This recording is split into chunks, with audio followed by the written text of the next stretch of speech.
Good morning, evening, or afternoon, ladies and gentlemen. I, as always, am Wynn, and we are continuing on in Tibet, in Europa Universalis IV in the year 1563. It is currently the 5th of June, and Tibet can now invest in a new idea. Now this will finish off our diplomatic ideas section. Let's see, this new idea will give us unjustified demand minus 25%, so that means it will be easier to take stuff from people when they don't want it to happen. So let's take that. And oh look, this light bulb also popped up. This gives another benefit. Each idea has this light bulb up here, and this only lights up when you have filled up everything in the idea that you've chosen. So when we complete the diplomatic idea, we get lowered impact on stability from diplomatic relations. So that means, say like if we have a royal marriage with... Okay, say like I go and attack the Oirat Horde. Because we have a royal marriage with them, we would take a stability hit from it. However, with this lowered impact on stability, we'll only take half the stability hit. Normally I believe it's 2 that you take without the completing the ideas. But with the maxed out diplomatic idea, it'll only be lowered to 1, which is still quite bad, and I don't intend for that to be incentive for me to go and attack my ally. Lanzong over here have ended the royal marriage. Well, the royal marriage has stopped. I'll wait for them to send a royal marriage to me. So, what's our current situation? Well, right now we've got a decent amount of the northeastern part of Asia, so Tibet is...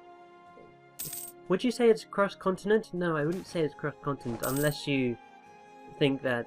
Well, unless you say that India is its own continent, which I guess it is. Maybe it's... Isn't it a subcontinent of India? I have no idea. I'm just going to call it a cross-continental country we have here. Because not only are we in southern Asia and near the Indonesian area, but we are also going into India. So we have land in 2 different continents. Support for dissidents abroad. We have been contacted by a variety of dissidents from other states.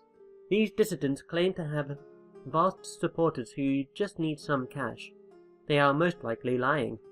Despite this, their claims have excited many influential people in our court. Supporting these dissidents probably won't help accomplish anything other than antagonizing the other state. But failure to support could give us a bad impression. So we can support and reduce Malwa's opinion of us and lose ducats, or lose 10 prestige. Let's harm relations with Malwa. They don't like us anyway, so hey, might as well go all for it. If they don't like us a little bit, might as well make it so that they don't like us a lot. It's not going to make too much of a difference. Now over here we can see Russia extending its reach down towards Crimea, and down here into Nogai as well. And we've just had rebels happen in Gujarat. How many? 2. Oh, that's nothing. I'll send these 11 men over here to... Oh, I don't even have to. My vassal is doing it for me. Interesting. Let's take a look at our force limit. We're at 35 out of 36, and we are at 10 out of 11 naval force limit. Let's get 1 more cannon, and let us build 1 more... Oh, we can't? Why not?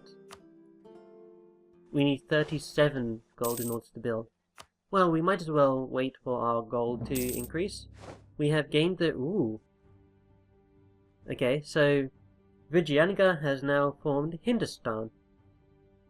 And because they changed, that means their government also changed. Now we have the Revolutionary War casus belli against them. They are ideological enemies. Our goal is to take the capital. We have a reason to attack them anyway, don't we? Let's see, view my country. We have... Let's see, what is the flag of Hindustan? Okay, so it's multicolored with Hindu writing on it. That should be this one. Oh, okay, that's our only casus belli against them. Casus belli, whatever you want to call it. I always like to think that there's a creature out there called Casus, and every time war happens, you wage war on his belly. I know that's a little bit of a push, but hey. Korea is losing land to Japan ever more. They are now allied with Ming, so that should force Japan to not attack Korea, because they don't want to get on the bad side of Ming. They know that they will lose the war with Ming, so they're not going to. And Ming also still fervently dislike us. They believe we are rival-worthy, and maybe if they were aware that I was a player, maybe I can understand that, and I have a huge advantage over them. If that's why they've rivaled us, then hey, so be it. I didn't mind. It's a good choice for them. But what is our current course of action? Firstly, we need to deal with this election. We have 88 Republican tradition. I don't want to lose any more tradition. In fact, can I boost my stability? I can. Do I want to boost my stability? That's the question. We'll get... Isn't this a manufactory? No, the farm estate. Okay, we'll save admin points, so let's get a admin guy. Now, we can still attack Delhi, I believe, unless they are allied with somebody. They are not allied with anybody. Malwa has been fabricating a claim on us. This might give me a good reason to check the military strength of people around me. So, Hindustan, firstly. A, B, C, D, H. They have 41,000 out of... They have 41,000 men out of a force limit of 30,000 men. I suppose if their economy can handle the extra men, I guess. Either that or they're preparing for war. And let's see, Malwa. Malwa has 30,000. How many do we have? We, as Tibet, have 36,000. So we're like the secondary power in India right now. We might want to go and attack Delhi, actually. Unless, do I want to ally myself with Chagatai? They are rivaled with the Oirats. I could ally myself with Persia, I believe. Dynastic. They would accept a royal marriage, but we are of the wrong religious group. They would also accept an alliance, which is great. So what are our guys doing? You are improving to work relation in Fars, over here in Persia. Okay, stop improvement relation over there. Wait for him to come back and then send him back to Persia. Why can't we just send like another messenger to go to the diplomat and say, oh hey, by the way, while you're here, we want you to offer them an alliance. So let's just pick up some inflation, why not? Let's reduce the inflation. Our diplomat is back, and this means I can now ask for an alliance with Persia. Excellent. So now Tibet and Persia are best of buddies. I believe we both dislike Malwa? Yeah, that would be why. We both really hate Malwa. If only Persia had claims on Malwa, that would be hugely helpful. So we could take quite a lot of provinces from Malwa when we do go to war with them. At any rate, we have a free diplomat. Let us go and fabricate a claim on Malwa while we're at it. We are going to plan on going to war with them sometime soon. Let me just organize the armies here. Supply limit over here is 19. Should be able to hold 16 men. And we have just integrated Tongu. Excellent. Let's take a look. We could change the culture. Show 150. Why? High base tax. 150 diplo points. What is my next diplomatic idea give me? An embassy. Let us not, then. Okay, and we are at 42 out of 37 to 10987, so we need to get rid of 5 guys. So let us just... Okay, get rid of that guy, select this guy, and disband those units. There we go. Now, what does this mean for me? This now means I can go and attack Ayutthaya again. I hope. Can I? I don't have a claim on Lanar. So we might want to fabricate one. With a vassal of Ayutthaya. So fabricate a claim on them, and that means that we can go to war with Ayutthaya. Pegu might break their alliance with us, because now we border them a decent amount. We share the northern border with them. An advisor has arrived, level 1 Master of Mints, okay. We have revolt risk possible. Let us defeat that by improving our stability slightly. And that I was about to say that means that we can now send a religious guy to go and convert these people, but 111 months with a monthly progress of 0.0%. That is not worth it. Maybe I should think about taking religious ideas as my next idea. Missionary strength +3. Oh, that's so far in. I need to unlock 3 ideas before I can unlock divine supremacy, which is what I need in order to convert these guys. So you know what, let us cancel the mission to achieve religious unity, because it's been so long until we've had a useful mission. We've gained the conquest of Belion Lana, and we can't have another mission until 1572, which isn't that bad. Now we could go and attack Ayutthaya again. They are allied with Daviet, Shan and Sukhothai. The great thing is we do have a claim on Shan, and Shan are... ooh, Shan... they are threatened by us. Okay, let us fabricate a claim on Sagyeng. Firstly, would you accept vassalization? Unlikely. Fairly unlikely. Okay, let's fabricate a claim on this province. Wait for that to go through. And then, what do I wish to do? Should I improve relations with Daviet? Who's Champa allied with? Nobody. At all. Wow. Champa is on their own. There are 2 province minor down here in southern Asia. And everybody's leaving them alone. How interesting. Don't you have any enemies? Daviet, Brunei, and Sukhothai. Okay, recall diplomat from there. Agents in Senway has been discovered, okay. And we have a Grand Captain. Not that that's particularly useful. We should wait for our treasury to improve. We can build improvements. How about... we can build a temple. Please excuse me, I'm about to sneeze.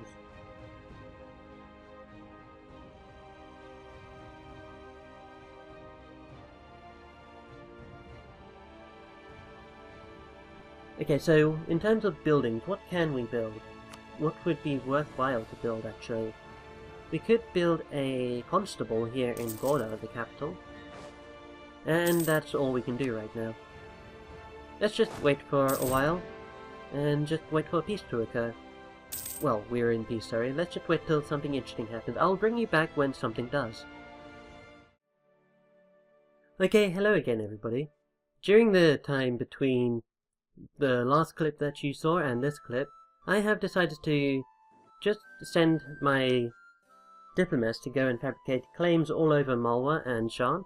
Right now we have these provinces as claims. Everything crisscrossed in yellow is a claim. Additionally, Malwa annexed Bengal? No. Who's up here? This is Delhi. Malwa annexed Delhi, who were their vassals. Something changed in Persia, but I'm not entirely certain what's changed. But Persia look a bit more bulky right now. I hired a new... this guy. Jigme Wangyal Gampo, who is a military advisor that increases our discipline. Other than that, there wasn't really much that changed. I began the annexation of Orissa. That progress is signified by this guy, and it will take until February 1574. So that's about 5 years away. But I am quite worried about Malwa, actually. They are allied with Yemen and Uzbek, no doubt to try and defend against Persia, although that's not really going to work. Yemen look like they're attacking Karakorum and seriously causing damage to them. Plus 53% in this war of Yemeni reconquest of Dhofar. Okay. And it looked like Yemen are... wow. Who are you at war with? Just Karakorum and Oman. Yeah, Yemen are quite a serious powerhouse over here in southern Arabia and the northeastern tip of Africa. The Ottomans are still just being the Ottomans, and they're blobbing out down along... what is this place? Oh, I know this place. Ethiopia, that's it. But yes.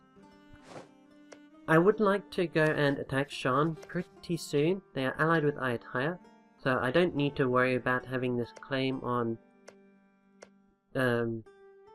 Lannar in order to attack Ayutthaya, because I can easily do that just by attacking Shan. If I do attack Shan and Ayutthaya gets called in, it's likely they might gain control of the war because of their superior strength. They might not. But if they do, then they'll also bring in Dai Viet and Sukhothai. Sukhothai is this one province minor down here, and Dai Viet is over here as well. They are allied with Ayutthaya and Pegu. Should I... Okay, I still have an alliance with Pegu. Let me... Oh, I can't. I don't have any available diplomats. Okay, let me improve relations with Pegu. I have another diplomat about to come back. So I can use this guy to go and declare war. So firstly, let's take a look at Shan and Ayutthaya's military strength. So firstly, Shan, they are at 8,000. That's pathetic. And Ayutthaya should be all the way up at the top. Ayutthaya at 18,000. So they have like 20-odd thousand men. We are much more well equipped than they are for war. So let us mobilize our armies and prepare for an invasion of Shan and Ayutthaya. Now the problem that might occur with this is we might get attacked by Malwa or Hindustan. Do Ming still hate us? They do still hate us, which is unfortunate. For the purpose of this war, I am going to want to take a few provinces from Shan and maybe take them as a vassal if I can. I also wish to take Lannar as a vassal if I can. What is my diplomatic limits? I could do without guaranteeing Ming, but if they decide that they like us soon enough, we might be able to survive. We're going to have to improve relations with the Oirat Horde in case they forget about us. And let's wait for those processes to finish. We have lost the royal marriage with Lonzong, and we're getting it back. Okay. And we can invest in new technology, new military tech in fact. We are now at military tech level 10. And we have new units. Is it archers? No, it's cannons. Let us go for the Pedro.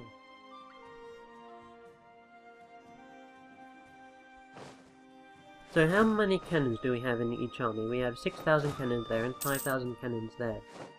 Not bad. This is what our sphere of influence, if you will, look like. We're allied with the Oirat Horde. We're allied with Persia. I'm not sure if I included that in the previous clip or if I did that off camera. But just to let you know, we are now allied with Persia. We are allied with Lanzong and Pegu. And we have claims all over Shan and pretty much nearly almost on all provinces that border us from Malwa. I really want to wait for Persia to start fabricating claims on Malwa. So then me and Persia can buddy up and go and attack Malwa. Let's repay a loan. I'm not oh yeah, that was another thing that happened off camera. I had an event that said, pay us like 100 ducats, and that meant I had to take out a couple of loans. Nothing too bad. Unlike this event. Okay, fine, let's do that. Let's take out more loans. How many loans do we have to take? 1, 2, 3, oh man. Okay, how is the inflation doing? We're at 1.66% and it's going down. I don't know if that's a good thing or a bad thing, because if it goes up above 2, then I can hit this reduce inflation button. But before that, we have to suffer the effects of 1.65 ducats, not ducats, 1.65 inflation, which is not very nice. Russia is still up here being Russia. Are they? No, Persia are attacking Nogai. We are not going to worry about building any more buildings just yet. Lithuania has religious civil disorder. Oh yeah, that reminds me, over in Europe, there should be the Protestantism spreading and taking over the Catholic states. Yep, there we go, and that's why Lithuania is having quite a few problems. Lithuania is a Catholic state, but many of the inhabitants decided to go and embrace Protestantism. So there's always that. It looked like Greece is still Orthodox and the Ottomans haven't converted that. So I wonder, they only have 0.9 revolt risk here? That's a bit strange. I would have expected it to be more. At any rate, looked like Hungary have also spread their boundaries a little bit, and Poland. Wow, they split Poland apart, Hungary did. Hungary, you're a lesser partner in a union? Under France. France has a personal union over Hungary? Oh my... Wow. I'm quite scared. Okay, so with this event we are definitely going to take the ducats. Just, there's no arguing that.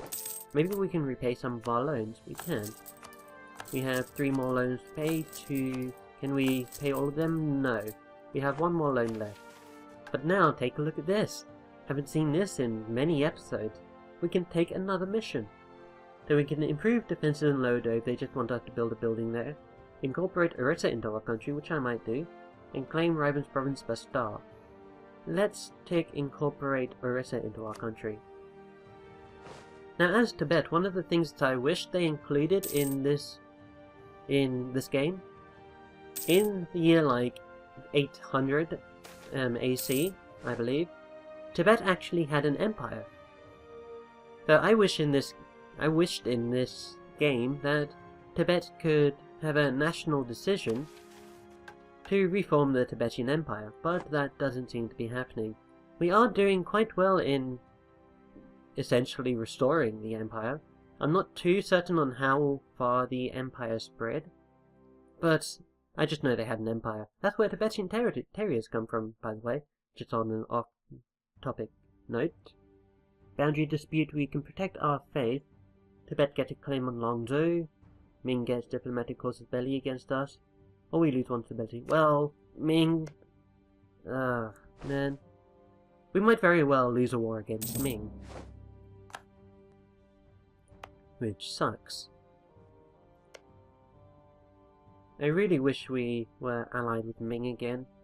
But no, because of our government form, our royal marriages break willy-nilly. And it's also incredibly difficult to get an alliance with them, because we cannot get a royal marriage. Anyway, how far are we with the annexation? It's about 70%. Should we go and declare on Shan? I think we should, as soon as we have guys available. You're improving relations in Pegu, you're annexing a vassal. Okay, come back from Pegu, stop relations improvement, and I am going to declare this war, and then I am going to call it quits. For this episode at least. I'm not going to quit the entire series, that would just be insane. So we can actually go for a revolutionary war. Take capital Lisenwi, 50% aggressive expansion for conquest of everything that I have a claim on. Whereas if I do this I'll have 75%. Wow, okay, let's go and do a revolutionary war. So Lanzang and Pegu will both join in this war. Now let's call willing allies, declare war. Who is in this war? Pegu and Lanzang. Excellent. And it looked like Shan and Ayutthaya are on the opposite side. How did the troops fare up? We have nearly double their amount of infantry. We have over double the amount of cavalry. And we have so much more artillery than they do. It's just ridiculous. At any rate, that'll be it for this episode. I thank you for joining me. I have been Wynn. I will see you next time. Take care.